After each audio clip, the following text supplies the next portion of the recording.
22 और 23 का model paper मिल गया हिंदी का। जो हिंदी का मॉडल पेपर ये आपको जो हम मॉडल पेपर नंबर 1 करा रहे हैं, ऐसे ही करते करते जो है कम से कम 5 जो मॉडल पेपर बताएंगे। फिलहाल ये UPMSP वेबसाइट जो है उस पर आया हुआ है। ऐसे ही कुछ जो इस साल से पेपर आएगा। इसमें आपको बहुविकल्पीय भी जुड़ गया है 20 नंबर के लिए। 20 नंबर का आपको बहुविकल्पीय इस बार से जुड़ गया है और इसको आपको OMR शीट पे भरना होता है। नीला कॉलम हो सकता है या जो है बाल पॉइंट पेन हो सकता है। काले बाल पॉइंट यानी नीला हो सकता है और काला हो सकता है, ब्लू और ब्लैक, इसी पेन से आपको भरना है। उसके लिए OMR शीट अलग से मिलेगा उसको भरने वाला। तो आज इस मॉडल पेपर में इसको हम समझाते हैं, इसका हल करते हैं, जितना भी सही उत्तर है उसको बताएंगे। ऐसे ही कम से कम 5-6 मॉडल पे बताएंगे और आप इस चैनल से जुड़े रहेंगे तो 100% आप जो है 70 में 70 मार्क्स पा जाएंगे। बाकी जो 30 नंबर होता है वो आपको विद्यालय से मिलता है। तो आइए इसको हम देखते हैं। पहला प्रश्न बहुविकल्पीय रहेगा, ये आपको 20 तक रहेगा। तो देखते हैं पहला प्रश्न। लिखा है कि बाबू गुलाब राय किस युग के लेखक हैं। बाबू गुलाब राय ये लेखक है, किस युग के हैं। पहला ऑप्शन दिया है भारतेंदु युग, दूसरा दिया है द्विवेदी युग, तीसरा दिया है शुक्ल युग और चौथा दिया है शुक्लांतर युग। अब चारों में से कोई एक ऑप्शन सही होगा, आपको वही सही आंसर बताना है। तो इसका सही उत्तर है द्विवेदी युग। दूसरा ऑप्शन होगा इसमें द्विवेदी युग, क्योंकि बाबू गुलाब राय द्विवेदी युग के लेखक हैं। प्रश्न ऐसे भी आ सकता है कि इनकी एक रचना का नाम बता दीजिए। तो इनका एक रचना हो जाएगा मेरी असफलताएं। असफलताएं ये रचना जो है बार बार पूछता है, इसलिए मैं बता रहा हूँ कि बाबू गुलाब राय की अगर एक रचना का नाम बोल देगा तो हो जाएगा मेरी असफलताएं। एक और इनका जो है बहुत ही फेमस रचना है, उसका नाम है ठलुआ क्लब। ठलुआ क्लब इनका 2 जो है रचना है, बहुत ही फेमस है। तो इसका सही उत्तर है द्विवेदी युग। दूसरा प्रश्न देखते हैं। दूसरा प्रश्न लिखा हुआ है कि चिंतामणि किस विधा की रचना है। यहाँ बात कर रहा है चिंतामणि का। अब विधा का मतलब होता है वो निबंध है, कविता है कि नाटक है कि कहानी है। तो चिंतामणि तो अगर आप लोग पढ़े होंगे तो चिंतामणि जो लिखे हैं उनका नाम अगर पूछ दे तो उनका नाम है आचार्य रामचंद्र शुक्ल। आचार्य रामचंद्र शुक्ल इनका नाम है। अब कुछ बच्चे जो इनका जीवन पर से याद किए होंगे सब, तो उन लोगों को मालूम होगा कि चिंतामणि किस विधा की रचना है। तो इसका सही उत्तर है ऑप्शन नंबर 1 निबंध, क्योंकि चिंतामणि जो है आचार्य रामचंद्र शुक्ल द्वारा रचित एक निबंध है। तो सही उत्तर इसका निबंध। तीसरा जो है प्रश्न है कि गबन किसकी रचना है। गबन ये भी जो है बहुत ही प्रसिद्ध जो है रचना है कि गबन किसकी रचना है। तो गबन आपका जो है मुंशी प्रेमचंद का, पहला ऑप्शन होगा मुंशी प्रेमचंद का है। ये इसमें कई ऑप्शन दिया है, जयशंकर प्रसाद निराला, हरिकृष्ण प्रेमी, लेकिन इसका सही उत्तर क्या है मुंशी प्रेमचंद। इनका एक और जो है रचना है जो बहुत ही फेमस है, उसका नाम है गोदान। गबन और गोदान ये दोनों जो है बहुत ही प्रसिद्ध जो है रचना है मुंशी प्रेमचंद का। 3 तक हो गया। अब देखते हैं चौथा प्रश्न। जो चौथा प्रश्न है लिखा हुआ है कि शुक्ल युग की समयावधि है। समयावधि मतलब शुक्ल युग कब से कब तक चला। 1936 से 1943 तक, 1919 से 1938 तक, 1900 से 1918 तक, उपरोक्त में से कोई नहीं। तो ये आपको जो शुक्ल युग है या जो समयावधि है वो हिंदी गद्य का विकास में आता है। तो हिंदी गद्य का विकास अगर आप अच्छे से याद किए होंगे तो आपको इसमें शुक्ल युग मिलेगा। तो इसका सही उत्तर है दूसरा ऑप्शन जो है 1919 से 1938 तक शुक्ल युग का जो है समयावधि रहा था, काल रहा था। ठीक है। अब देखते हैं हम लोग चौथा प्रश्न। ये प्रश्न बहुत ही इम्पोर्टेंट है कि नीड़ का निर्माण फिर किस विधा की रचना है। ये पूछ रहा है कि नीड़ का निर्माण जो है किस विधा का रचना है। पहला ऑप्शन दिया है वह जीवनी, दूसरा दिया है आत्मकथा, तीसरा दिया साक्षात्कार यानी कि भेंटवार्ता या रेखा चित्र। तो ये नीड़ का निर्माण जो है ये आपको याद कर लेना अच्छे से, ये अक्सर आता है। ये आप लोग का है दूसरा ऑप्शन है आत्मकथा। ये नीड़ का निर्माण है आत्मकथा।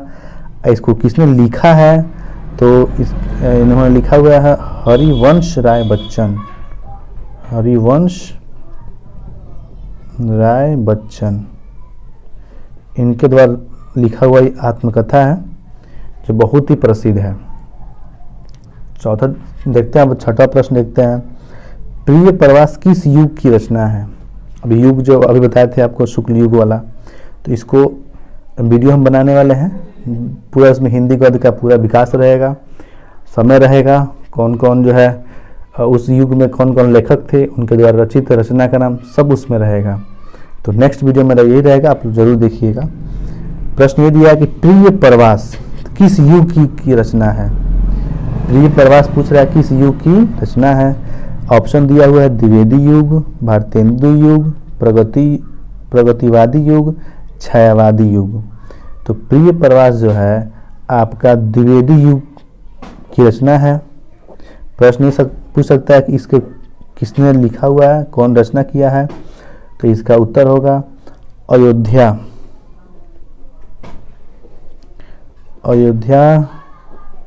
सिंह हरिऔध।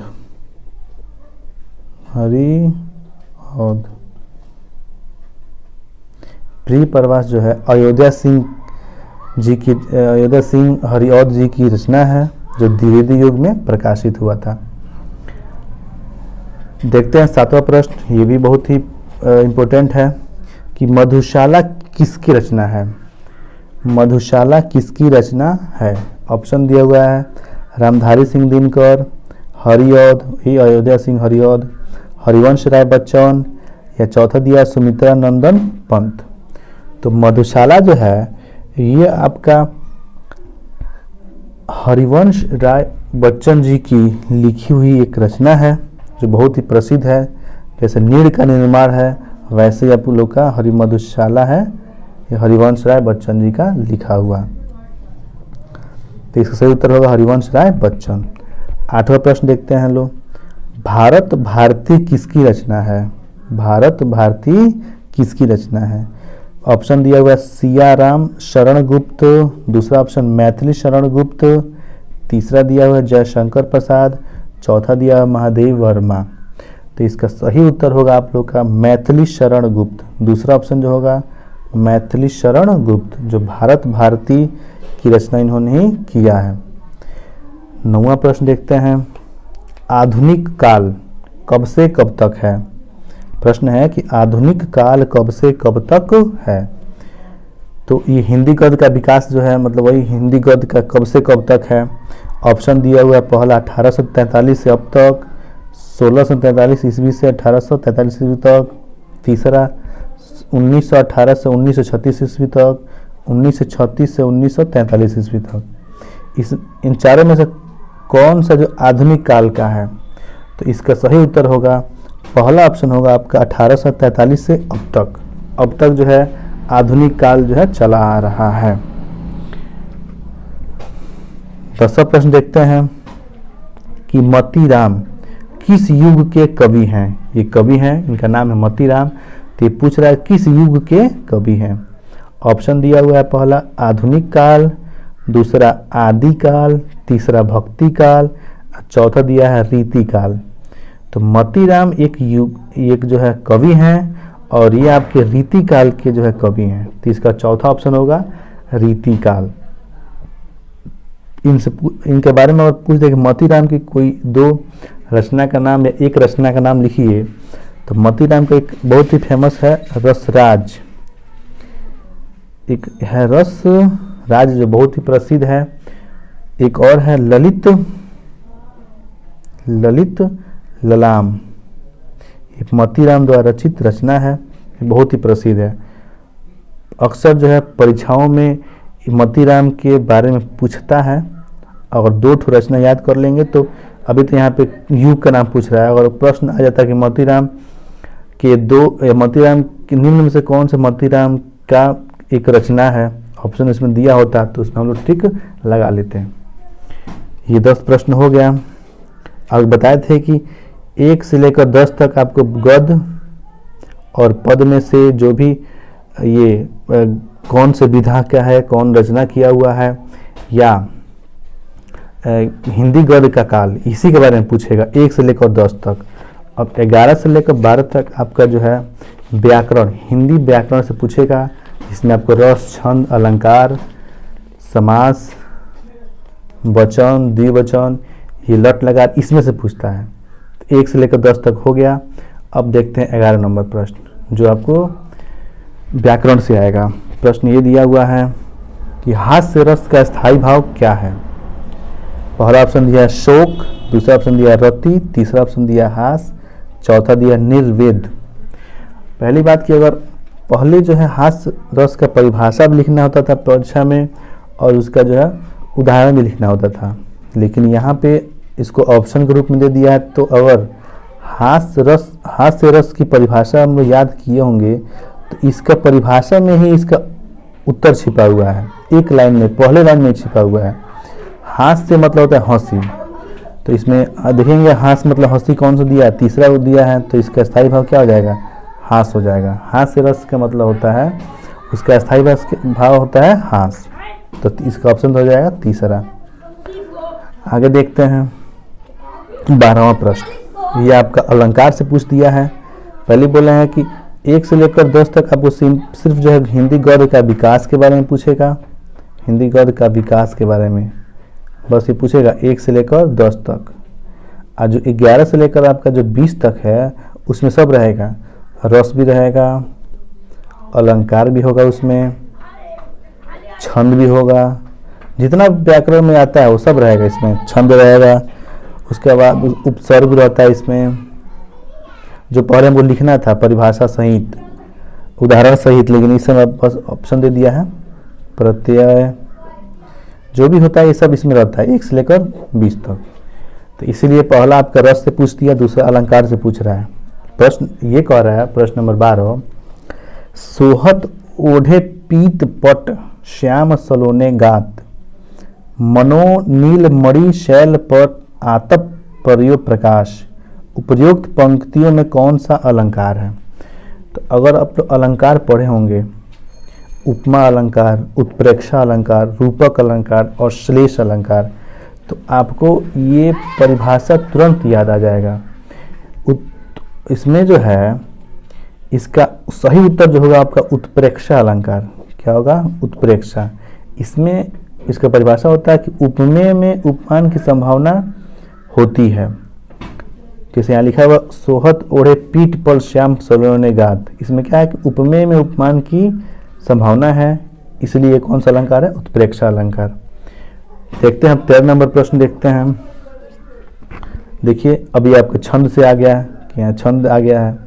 तो पहला आपका रस था, दूसरा देखिए अलंकार, अब आ गया छंद। रोला छंद में कुल कितने चरण होते हैं। इसमें ऑप्शन दिया हुआ है 3, अब 2, फिर 4, फिर 5, ये 4 ऑप्शन दिया हुआ है। लेकिन ये छंद, रोला छंद के बारे में कुछ ऑप्शन हमको सही नहीं लग रहा है, क्योंकि उसमें जो है रोला छंद में पंक्ति होता है 4, पंक्ति जो संख्या होती है वो 4 होती है, और जो होता है चरण उसका होता है 8, ठीक है। और 11 और 13 मात्राओं पर यति होती है, यति मतलब कामा की होता है, ये होती है। तो इसमें हमसे पूछ रहा है चरण, तो रोला छंद का परिभाषा याद किए होंगे, तो चरण उसमें 8 होता है, लेकिन इसमें 8 ऑप्शन दिया नहीं है। अब पंक्ति होता है 4, इसमें 4 ऑप्शन दिया हुआ है। तो इसको यहाँ पे या तो चरण अगर लिखना हो तो ऑप्शन बदलना पड़ेगा, या चरण के जगह पे पंक्ति लिख देगा, तब इसका उत्तर हो जाएगा हम लोग का 4, तीसरा ऑप्शन हो जाएगा 4। तो ये रोला में 4 पंक्ति होता है और 8 चरण होता है, ठीक है। देखते हैं 14 नंबर प्रश्न। ये आपका देखिए उपसर्ग आ गया कि आकर्षण शब्द में किस उपसर्ग का प्रयोग किया गया है। पहली बात कि उपसर्ग का मतलब होता है कि पहले कुछ देता है, कोई अंक पहले कोई अक्षर लिखा होता है, उसमें हम बाद में जोड़कर एक शब्द बनाते हैं, तब होता है उपसर्ग। जैसे यहाँ लिखा हुआ है आकर्षण लिखा हुआ है, तो इसमें पहला अक्षर क्या छिपा हुआ है, आ। क्या छिपा हुआ है, आ। तो इसका उपसर्ग क्या हो जाएगा, आ। ऑप्शन देखते हैं, आ किस में दिया है, चौथा में, ती हो जाएगा। उपसर्ग का मतलब होता है कि जो पहला अक्षर होता है उसमें दिया होता है, उसके बाद हम लोग कुछ ना कुछ लिखते हैं। जैसे मान लीजिए आ दिया हुआ है, तो आ से और हो सकता है, आ से जो है आकाश हो सकता है। तो इसका जो पहला अक्षर है आ है, यही हम लोग का उपसर्ग है। आ से आम भी हो सकता है। फिर जो पहला अक्षर जो है आ दिए, ये हम लोग का उपसर्ग है। तो उपसर्ग का मतलब बाद में जोड़ते हैं, उपसर्ग मतलब होता है बाद में जोड़ने। तो आकर्षण में शब्द में उपसर्ग का प्रयोग किया गया है, तो कौन सा, तो पहले जो आ बना हुआ है तो आ। अगर ऐसे बना दिया तो हम बता दिए हैं, अगर सिर्फ आ लिख दिया गया और बोलेगा कि इसका उपसर्ग बनाइए, तो आ से हो जाएगा आम। पहले लिखने वाला था, अब ऑप्शन आ गया है। अब देखते हैं 15 नंबर। 15 नंबर जो है, प्रत्यय के कितने भेद हैं, 2, 5, 6, 3। 15वां जो प्रश्न है कि प्रत्यय के कितने भेद हैं, प्रत्यय के कितने भेद है ये बताना है। ऑप्शन दिया हुआ है 2, दूसरा ऑप्शन दिया है 5, तीसरा ऑप्शन दिया है 6, चौथा ऑप्शन दिया है 3।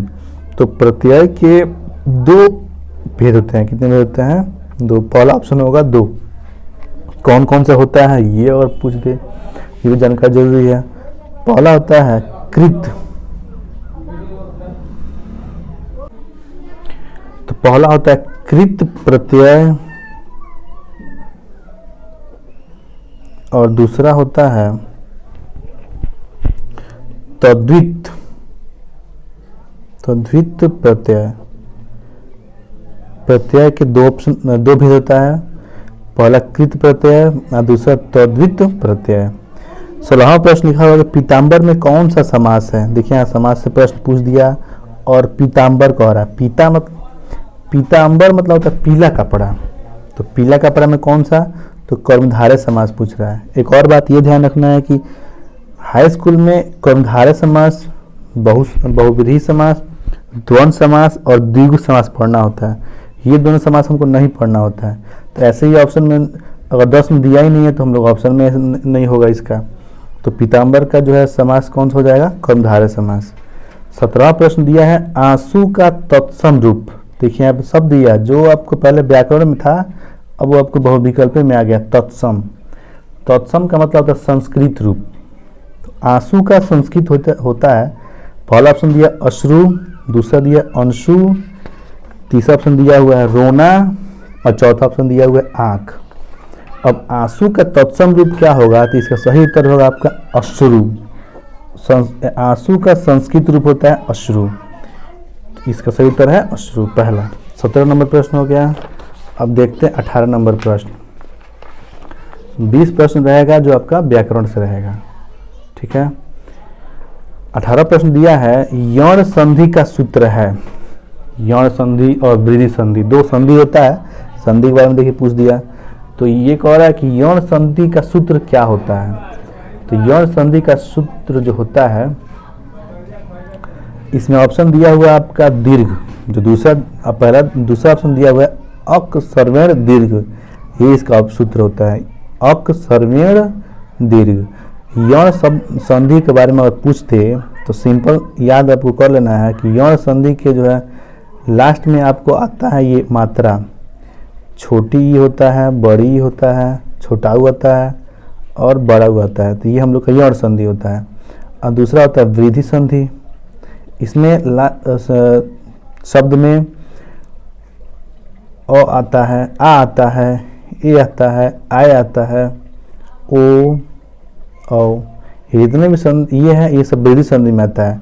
और जितनी मात्रा है अ, ई, छोटी, छोटा, बड़ा, ये सब यौन संधि में आता है। तो इससे सही उत्तर होगा दूसरा अक सर्वेण दीर्घ। 19वां प्रश्न दिया कि फलस्य शब्द का वचन एवं विभक्ति है। पहली बात कि फलस्य, फल के बारे में आपको याद करना पड़ेगा। फल के बारे में। ये फल से फल से बना हुआ है। अब कौन से वचन में बना हुआ है, कौन सा विभक्ति में बना हुआ है, ये बताना है। तो इसका होगा षष्ठी विभक्ति और एक वचन। अगर आपको फल का याद होगा वचन और विभक्ति, तो पहला ऑप्शन होगा षष्ठी विभक्ति एक वचन। ठीक है। दूसरा प्रश्न दिया है कि अपठत धातु का वचन एवं पुरुष है। देखिए धातु रूप में भी आप अपठत का याद किए होंगे। तो इसे पूछ रहा है कि कौन सा वचन और पुरुष है। ऑप्शन दिया हुआ है इसमें द्विवचन प्रथम पुरुष, दूसरा दिया है प्रथम पुरुष एक वचन, तीसरा दिया उत्तम पुरुष बहुवचन, और चौथा दिया मध्यम पुरुष द्विवचन।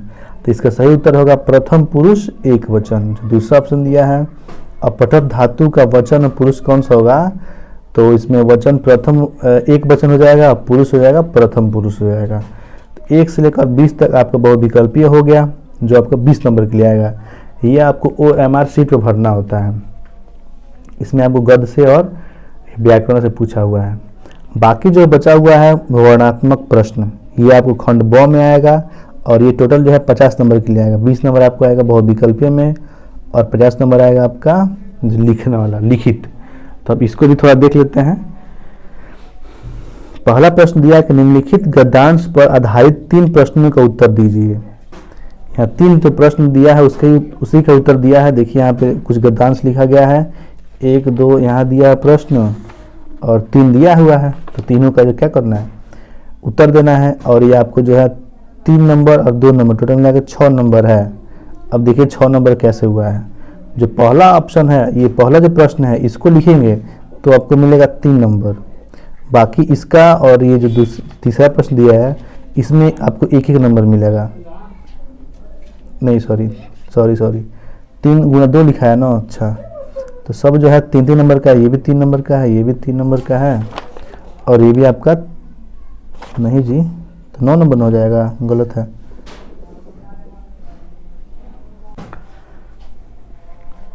बहुविकल्प प्रश्न हो गया 20 नंबर का।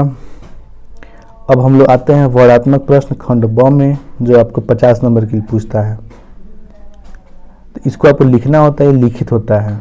पहले 70 नंबर का लिखने वाला था, उसमें भी बहुविकल्पीय प्रश्न था लेकिन वो लिखने वाला था 5 बहुविकल्पीय था, बाकी लिखने वाला था। लेकिन इसमें आपको 20 जो है बहुविकल्पीय आ गया है, जो आपको OMR शीट पर भरना है। और ये खंड ब में आपका 50 नंबर का लिखने वाला है। पहला प्रश्न है कि निम्नलिखित गद्यांश पर आधारित 3 प्रश्नों का उत्तर दीजिए। 3 जो प्रश्न है इसका उत्तर देना है।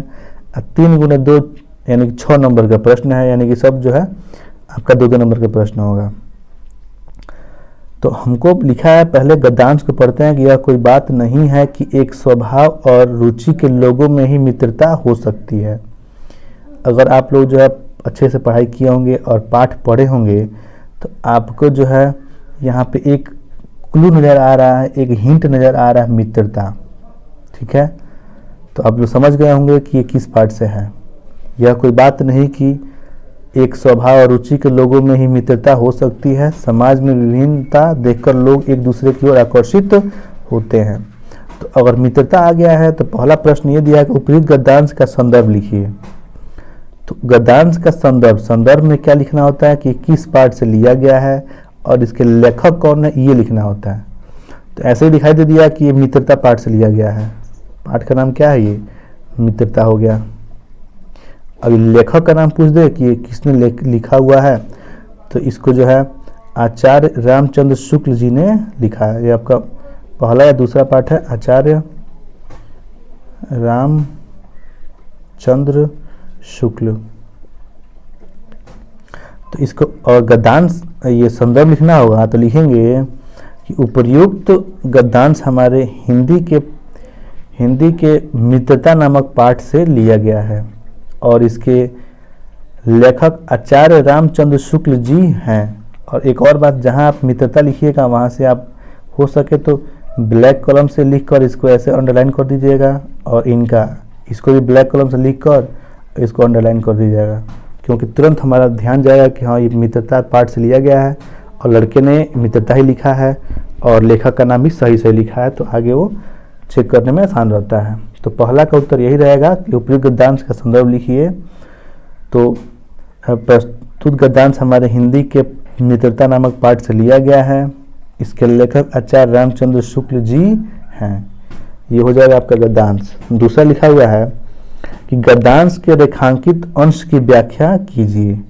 गद्यांश में नीचे रेखांकित अंश देखिए, यहाँ से लेकर यहाँ तक एक लाइन खींचा गया, नीचे यहाँ से लेकर आपको यहाँ तक लाइन खींचा गया, इसको ही व्याख्या करना, अपने भाषा में लिखना है। ये जो लाइन दिया है इसी को व्याख्या करके अपने भाषा में इसको लिखना है। तो ये आप सब लिख लीजिएगा। दूसरा जो दिया अथवा करके, तो अथवा दिया हुआ है कि हे भगवान तब के लिए विपद के लिए। तो पहला जो है, अगर आपको अच्छे से नहीं याद है कि इसका संदर्भ क्या होगा, किस पाठ से लिया गया है, तो दूसरा देखेंगे। ऐसा नहीं कि दोनों देखेंगे, दूसरा देखेंगे लोग। दूसरा कह रहा है कि हे भगवान तब के लिए विपद के लिए। तो आप ये लिख सकते हैं कि उपयुक्त संदर्भ लिखिए, किस पाठ से लिया गया है, इसके लेखक कौन है, ये लिखना है आपको। रेखांकित अंश का भाव स्पष्ट कीजिए, जो यहाँ से लेकर यहाँ तक जो है भाव बनाया गया है, इसको लिखना है। और तीसरा, ममता द्वारा किस कार्य को ईश्वर की इच्छा के विरुद्ध बताया गया है, इसको लिखना है। दोनों में से कोई एक लिखना है। दोनों लिखेंगे तो नंबर नहीं मिलेगा। कुछ बच्चे क्या करते हैं कि दोनों को लिखते हैं, ये गलत बात है। उससे आपका समय बर्बाद होगा, नंबर उतना ही मिलेगा, 2 नंबर नहीं मिलेगा। तो ये ध्यान रखिएगा। दूसरा प्रश्न जो है, दिए गए पदांश, पहले उसमें गद्यांश था, अब आ गया पदांश। तो दिए गए पदांश पर आधारित 3 प्रश्नों का उत्तर दीजिए। इसमें 3 प्रश्न है, इसका उत्तर देना है। तो पहला, ये चरण कमल बंदो हरिराई, ये किस पाठ से लिया गया है और इसके रचयिता कौन, ये लिखना पड़ेगा। तो संदर्भ में लिखना है आपको कि ये सूर सागर में संग्रहित पद पाठ से लिया गया। आप लोग की किताब में हिंदी में पद जो है नाम दिया गया होगा पाठ का, और इसके रचयिता कौन है, सूरदास जी हैं। तो संदर्भ इसका ये लिख देंगे लोग। एक अंश की व्याख्या कीजिए। रेखांकित अंश के मतलब यहाँ से लेकर यहाँ तक रेखा नीचे बनाया गया है, इसका व्याख्या मतलब अपने भाषा में इसको लिख देना है। और प्रयुक्त पंक्तियों में से कौन सा अलंकार है, ये भी लिखना है कौन सा अलंकार है। अथवा करके दिया होगा, अगर ये आपको नहीं मालूम है कि किस पाठ से है ये, तो अथवा करके और वो मालूम होगा तो उसको लिख सकते हैं। लेकिन दोनों में से कोई एक, अथवा वाला ये नहीं आया है तो इसको जो है नहीं बता पाएंगे। आगे देखते हैं तीसरा जो है, आप एक नया चीज़ जुड़ गया, संस्कृत पदांश, गद्यांश, और यहाँ पे संस्कृत पदांश, ये नया चीज़ जुड़ गया है। तो लिखा है कि दिए गए, तीसरा प्रश्न लिखा है कि दिए गए संस्कृत गद्यांश में से किसी एक संदर्भ सहित हिंदी में अनुवाद दीजिए। संदर्भ लिखना है। संदर्भ का मतलब किस पाठ से है, इसमें लेखक कभी नहीं होते हैं, तो बस हमको लिखना है कि किस पाठ से है। और अगला हेडिंग जो है हिंदी में अनुवाद करके लिख देना है इसको, है ऐसा नगरी भारतीय संस्कृत भाषाच्य केंद्र स्थलम अस्ति। तो ये, और हम लोग पाठ पहला पढ़े होंगे, जो वाराणसी पाठ है उसको पढ़े होंगे, तो आपको याद हो जाएगा कि ये वाराणसी पाठ से है। तो इसको लिख देंगे लोग कि प्रस्तुत संस्कृत गद्यांश हमारे संस्कृत के वाराणसी पाठ से लिया गया है। ये संदर्भ में हो जाएगा। अगला हेडिंग हिंदी में अनुवाद में, जो भी इसका अनुवाद है उसको अनुवाद कर देंगे, हिंदी में लिख देंगे। ऐसा नहीं कि संस्कृत को उतार देंगे, हिंदी में लिखना है। एक और बात, पहला जो पाठ है वाराणसी, उसको अच्छे से पढ़ के जाइएगा, तो ये हर साल आता है, ठीक है। अथवा, अगर ये आपको नहीं मालूम है कि किस पाठ से है, इसका संस्कृत हिंदी अनुवाद कैसे करें, तब अथवा देखेंगे लोग हम लोग। अथवा लिखा हुआ है कि मानव जीवनस्य संस्क्रम संस्कृति, ये कह रहा है कि इसका भी हमको संदर्भ लिखना पड़ेगा और हिंदी में अनुवाद करना पड़ेगा। तो पहले इसको पूरा पढ़ेंगे तो हमको समझ में आएगा कि किस पाठ से लिया गया है। तो ये जो है भारतीय संस्कृति पाठ से है। संदर्भ लिखेंगे लोग कि प्रस्तुत संस्कृत गद्यांश हमारे संस्कृत के भारतीय संस्कृति पाठ से लिया गया है। अगला हेडिंग हिंदी में अनुवाद, और इसका अनुवाद अच्छे से कर देना है। तो ये आपका जो है तीसरा हो जाएगा, 5 नंबर के लिए आएगा, मिल जाएगा, ठीक है। 2 नंबर मिलेगा आपको देखिए संदर्भ के लिए, और 3 नंबर मिलेगा इसको हिंदी में अनुवाद करने के लिए। इसमें एक नया चीज़ जुड़ गया है, संस्कृत पदांश, जो बताए थे आपको, संस्कृत पदांश नया चीज़ जुड़ गया है, ठीक है। इसका भी लिखा है कि दिए गए संस्कृत पदांश में से किसी एक का संदर्भ सहित हिंदी में अनुवाद दीजिए। इसका भी पहले क्या लिखना है, संदर्भ मतलब किस पाठ से लिया गया है, इसका हिंदी अनुवाद करना है। तो पहला है कि मानव हितवम प्रिय भौतिक क्रोध, तो ये जो वाला है, जो 2 लाइन लिखा है, ये आपको संस्कृत के जीवन सूत्राणी पाठ से लिया गया है। संस्कृत के जीवन सूत्राणी, इसको लिखेंगे कैसे कि प्रस्तुत संस्कृत पद्यांश हमारे संस्कृत के जीवन सूत्राणी नामक पाठ से लिया गया है। संदर्भ हो जाएगा, आपको 2 नंबर मिलेगा। हिंदी में अनुवाद करेंगे तो इसके लिए 3 नंबर मिलेगा। अगर ये आपको नहीं मालूम है कि किस पाठ से है और हिंदी में अनुवाद नहीं आता है, तब अथवा देखेंगे लो। सर्वे भवन्तु सुखिन सर्वे भवन्तु सन्तु निर्मया सर्वे भद्राणि पश्यन्तु माँ कश्चित् दुर्भाग भवेत्। तो ये किस पाठ से है? तो ये भारतीय संस्कृति पाठ से है। इसको भी लिख लेंगे लो। दोनों में से कोई एक लिखना है, दोनों हमको नहीं लिखना है। अगर दोनों लिखेंगे तो हमारा समय बर्बाद होगा, नंबर 1 ही मिलेगा। अगला जो है 5वां प्रश्न है कि अपने पठित खंड काव्य के आधार पर निम्नलिखित प्रश्नों में से किसी एक का उत्तर देना है। 1-2 प्रश्न दिया होगा, उसमें एक का देना है। और यहाँ लिखा हुआ खंड काव्य, तो हम लोग के यहाँ जो कुशीनगर और देवरिया जिला में मेवाड़ मुकुट जो है पढ़ा जाता है, मेवाड़ मुकुट। तो बस ये सब नहीं पढ़ना है हमको। मेवाड़ मुकुट में अगर ये पहला दिया है कि मेवाड़ मुकुट खंड काव्य के द्वितीय सर्ग लक्ष्मी का सारांश लिखिए। अगर इसका सारांश आपको याद है तो इसको लिखिए, या अथवा करके यहाँ दिया हुआ है, अथवा में यहाँ दिया हुआ है मेवाड़ मुकुट खंड काव्य के आधार पर दौलत का चरित्र चित्रण कीजिए। दोनों में से कोई एक लिखना है। एक और बात, अक्सर जो है दौलत का या महाराणा प्रताप को पूछता है, और किसी एक का चरित्र चित्रण याद कर लेंगे तो बस नाम बदल कर दूसरा लिख सकते हैं लोग, ठीक है।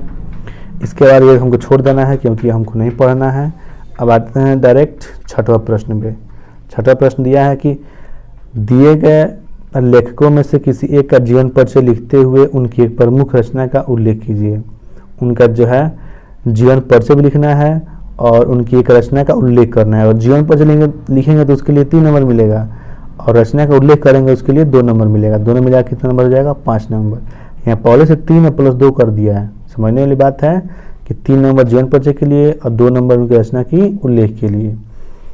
तो अक्सर जो है हमेशा जो है जयशंकर प्रसाद का और आचार्य राम शुक्ल का, इन दोनों का जरूर जो है जीवन परिचय आता है। तो आप इन दोनों को अच्छे से याद कर लेंगे, दोनों में से कोई एक जरूर आएगा। रचना का उल्लेख का मतलब आपके किताब में जो पाठ दिया है, जैसे आचार्य राम शुक्ल जी का जो है मित्रता पाठ है, इनका ममता पाठ है। तो मित्रता, और मान लीजिए इनका लिख रहे हैं जीवन परिचय, तो इनका जीवन परिचय लिखने के बाद, रचना लिखने के बाद अगला हेडिंग लिख दीजिएगा रचना का उल्लेख में मित्रता।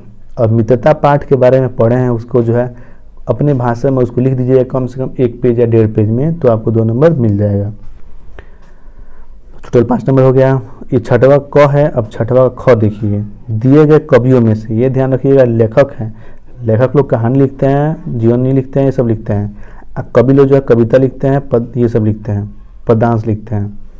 दिए गए कवियों में से किसी एक का जीवन परिचय देते हुए उनकी प्रमुख रचना का उल्लेख कीजिए। इसमें वही करना है, जीवन परिचय लिखेंगे तो आपको 3 नंबर मिलेगा, रचना का उल्लेख करेंगे तो 2 नंबर मिलेगा, दोनों मिलाकर आपका 5 नंबर हो जाएगा। इसमें यहाँ पे गोस्वामी तुलसीदास, सुमित्रानंद पंत, महाकवि सूरदास, इन तीनों का दिया हुआ है। तो अगर आप गोस्वामी तुलसीदास और महाकवि सूरदास, इन दोनों का जो है जीवन परिचय से याद कर लीजिएगा, क्योंकि इन दोनों का जीवन परिचय जो है अक्सर हर साल आता रहता है। तो ये 6वां हो गया। अब देखते हैं 7वां प्रश्न क्या लिखा हुआ है। 7वां प्रश्न दिया हुआ है कि अपनी पाठ्य पुस्तक में से कंठस्थ कोई एक श्लोक लिखिए जो इस पर प्रश्न पत्र में न आया हो। ये ध्यान रखना है कि आपको एक श्लोक लिखना है जो कविता है और इस प्रश्न पत्र में न आया हो, यानी कि जो जितना प्रश्न दिया उसमें से न मिले। ऐसा नहीं कि पद्यांश का जो दिया है उसी को लिख देंगे, नहीं, वो ऐसा जो लिखना जो इस प्रश्न पत्र में न आया हो। श्लोक मतलब कविता जानते ही हैं, तो संस्कृत में होता है, ये आपको लिखना है। इसके लिए आपको 2 नंबर मिलेगा, ठीक है। 8वां प्रश्न दिया है कि निम्नलिखित में से किन्हीं 2 प्रश्न का उत्तर संस्कृत में दीजिए। इसका उत्तर आपको संस्कृत में ही देना है। आप संस्कृत पाठ पढ़े होंगे तो उसमें ये सब मिलेगा। तो इसमें देखते हैं, हम लिखवाने का प्रयास करते हैं। पहला प्रश्न है कि भारतीय संस्कृते मूलम किम अस्ति।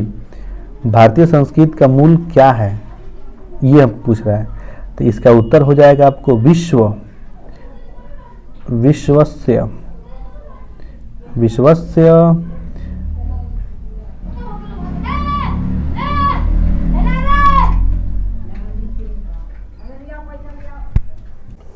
इसका उत्तर हो जाएगा विश्वस्य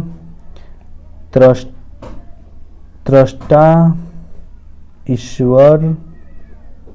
ये प्रश्न अक्सर ये आता है, ये भारतीय मूल वाला, भारतीय संस्कृति मूल वाला, इसे लिखवा दे रहे हैं। ईश्वर एक एव इति भारतीय संस्कृते मूलम अस्ति। ये बार बार आते इसलिए लिखवा दे रहे हैं। दूसरा भी अक्सर इम्पोर्टेंट है, पूछता है कि पुरुराज कह आसीत। पुरुराज कौन थे। इसका ये हिंदी हो जाएगा, तो इसका उत्तर हो जाएगा पुरुराज एक, दो बिंदु मतलब एक, भारत वीर आसीत। यानी कि पुरुराज जो है भारत के एक वीर थे। इसका उत्तर हो जाएगा पुरुराज एक भारत के वीर थे। तीसरा प्रश्न है कि चंद्रशेखर क आसीत। चंद्रशेखर कौन थे, तो इसका उत्तर हो जाएगा चंद्रशेखर